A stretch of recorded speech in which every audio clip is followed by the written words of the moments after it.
What happens when a camera rumor refuses to die and instead keeps getting louder? That is exactly what is happening right now with the Sony A7S IV.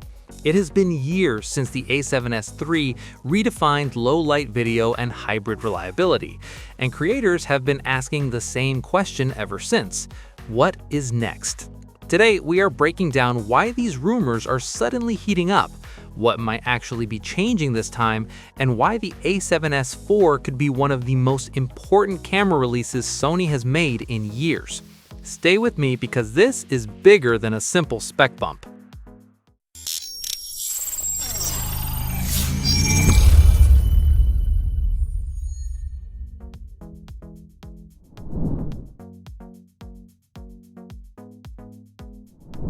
The A7S series has never followed a normal release cycle. Sony does not update it just because a calendar says so. The S line shows up only when Sony believes the technology has caught up with its philosophy. That is why every leak matters more than usual. And lately, those leaks have been piling up. Early whispers from component suppliers pointed to a new low-resolution sensor with significantly improved dynamic range. That alone was enough to spark debate. Sony built the A7S legacy on 12 megapixels and unmatched low light, but now insiders suggest a modest bump into the 12 to 20 megapixel range. Not enough to chase stills cameras, but enough to modernize flexibility without sacrificing sensitivity. This is where the rumors get serious. Multiple video-focused sources claim Sony is testing new thermal materials similar to what appeared in advanced flagship prototypes. That opens the door to longer recording times and higher bitrate workflows. Most realistic expectations point to uncropped 4K at 120 frames per second, possibly even higher frame rates with manageable crops. 10-bit 422 across all modes feels almost guaranteed at this point. 8K remains controversial, but even without it, a rock-solid 4K pipeline with extended reliability would already be a major win. And one leak mentioning cinema-level recording sessions sent forums into overdrive. That suggests Sony wants this camera to live closer to compact cinema territory without crossing into the FX lineup. Autofocus is another area where improvement feels inevitable.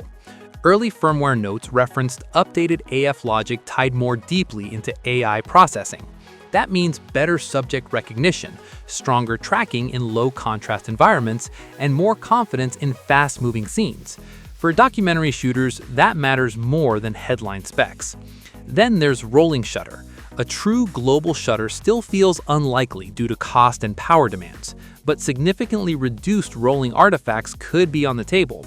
Even a partial improvement would dramatically change handheld and gimbal shooting, making motion feel cleaner and more cinematic. Here's where things get interesting. Several insiders claim Sony is testing a slightly thicker body with a deeper grip and larger passive cooling system. That would be a first for the S line. Historically, Sony prioritized compactness, but creators today value reliability over minimalism. Nobody wants a tiny camera that stops recording mid-shoot. A slightly larger body that runs cool and stable could be a deliberate signal that Sony is listening. This would align with the idea that the A7S IV is no longer just a hybrid. It's a serious production tool that happens to fit in a mirrorless body. The A7S IV is entering a very different market than its predecessor. Canon has dramatically improved its video reliability and autofocus. Panasonic has rebuilt its reputation with strong codecs, better AF, and aggressive pricing.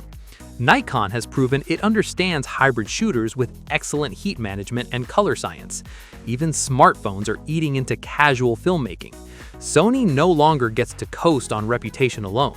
The A7S IV has to be exceptional, not just good. And Sony also has to protect its own cinema line, carefully balancing features without undercutting FX models. That's a tough line to walk. All of this explains why the excitement keeps building. The A7S IV is not just another camera, it's a statement about whether Sony still leads the video conversation or simply participates in it. If Sony delivers meaningful improvements in reliability, autofocus, rolling shutter control, and video flexibility, the A7S IV could once again reset expectations. If it plays too safe, momentum may continue shifting elsewhere. So now, I want to hear from you. What would make the A7S IV a must-buy for you? Drop your thoughts in the comments. What if the next Sony camera is built for photographers who zoom into their RAW files just to see how far the detail really goes?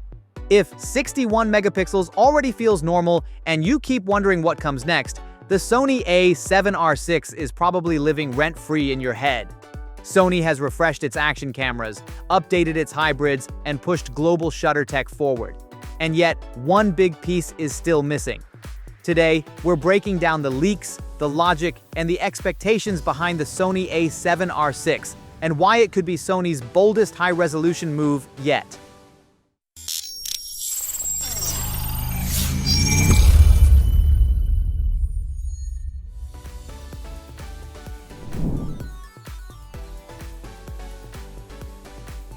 The loudest rumor by far is an 80-megapixel full-frame sensor, and this is not coming out of nowhere. Sony Semiconductor has already shown that scaling modern APS-C architectures into full-frame territory naturally lands in the 80 to 90 megapixel range. The real challenge is readout speed. Moving that much data without ugly rolling shutter is hard. But here's the key point. The A7R line has never been about speed, it's about detail. If Sony leans fully into resolution over motion, an 80-megapixel sensor makes perfect sense and cleanly separates the A7R VI from the A12 and A9 III. Beyond the sensor, the rumored feature stack follows Sony's current playbook. Expect Bionz XR paired with dedicated AI processing for smarter subject recognition and autofocus refinement. Think people, animals, birds, insects, and vehicles, tuned for stills shooters who need precision more than speed. Stabilization is also rumored to push toward 8.5 stops, which becomes critical at extreme resolutions. At 80 megapixels, even tiny vibrations show up. Strong IBIS stops being a luxury and becomes a necessity. Video is expected to be capable, but not the headline. Leaks point to 8K at up to 30 or possibly 60 frames per second, plus 4K at 120, with full internal 10-bit color. That won't turn the A7R VI into a cinema camera, but it will make it genuinely useful for hybrid shooters. The EVF should remain Sony's excellent 9.44 million dot panel with possible brightness and comfort tweaks, while the multi-angle rear screen from the A7R V is expected to return unchanged. The timing also lines up. The A7R V launched in 2022, and Sony tends to refresh the R series on a roughly 3-year cycle. With the A7 V now covering the general-purpose slot, the high-resolution flagship is the last major update missing. A late 2025 announcement with early 2026 availability feels realistic. And if it lands with 80 megapixels, the competition gets uncomfortable. Canon is still sitting at 45 megapixels, and Nikon has yet to commit to a true high-resolution successor. Sony would immediately reclaim the full-frame detail crown.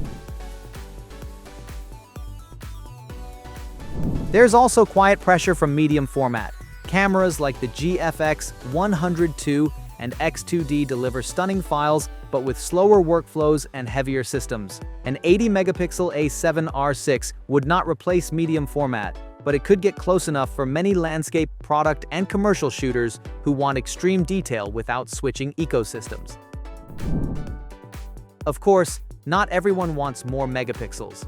Storage, workflow strain, and high ISO noise are valid concerns. Others would rather see gains in dynamic range, rolling shutter control, or computational tools. And yes, many leaks are still speculation, but the signal is clear. A lot of photographers skipped the A7R V waiting for a real leap. So is the A7R VI real? It's not confirmed, but the logic is strong. Sony has covered speed, portability, and innovation. What's left is a no-compromise high-resolution flagship for 2026. If Sony gets this right, the A7R VI won't just be about megapixels, it'll be a statement about how far full-frame photography can still go. So what do you think? Is 80 megapixels the future or already too much? Drop your thoughts below, and if this helped, subscribe and hit the bell so you don't miss what's next.